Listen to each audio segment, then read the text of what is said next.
Tavaline on, et kui meie elus toimub midagi ebameeldivat või ebamugavat meile, siis me süüdistame selles väga sageli teisi ja hullem veel, jääme sellest mõtlema. Ehk siis võiks öelda piltlikult, et me jääme kinni minevikku. Miks seda ei oleks mõistlik teha? Esiteks, see, mis teile ei meeldinud, on ju toimunud juba minevikus. Seda me muuta ei saa. Ükskõik, kuidas me ei prooviks seda. Küll aga me saame muuta alati enda interpretatsiooni ehk siis nägemist ehk siis suhtumist sündmusesse. Ma ei taha siin praegu öelda, et oleme nüüd kõik jube optimistlikud ja mõtleme kõik halvad sündmused nagu positiivseks.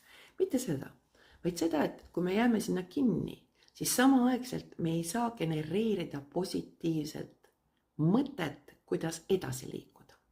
Ja sellepärast ongi ülioluline, et jätke minevik sinna, kus ta oli. Ja kui te tabate ennast sellest mõtlemast taas, siis harjutage ennast mõtlema. Miks ma ütlen harjutame? Seepärast, et see on väga sageli juba automaatne mõte, mis teil peast tekib. Ja harjutage see mõte ümber mõtlema kohe millestki positiivsest, mida te tahate enda ellu.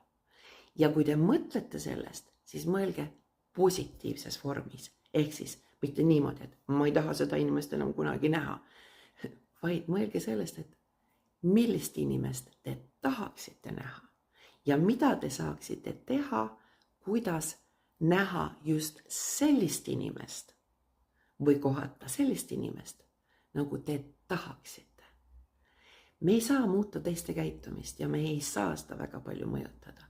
Küll aga me saame otsustada, hakata teadlikult tegutsema selle nimel, et enda ellu tuua rohkem rõõmu ja rahulolu. Nii et positiivne sõnastus ja keskendume sellele, mida me tahame ja las minevik elab oma elu. Ja samamoodi ka need, kes meile on midagi halba teinud.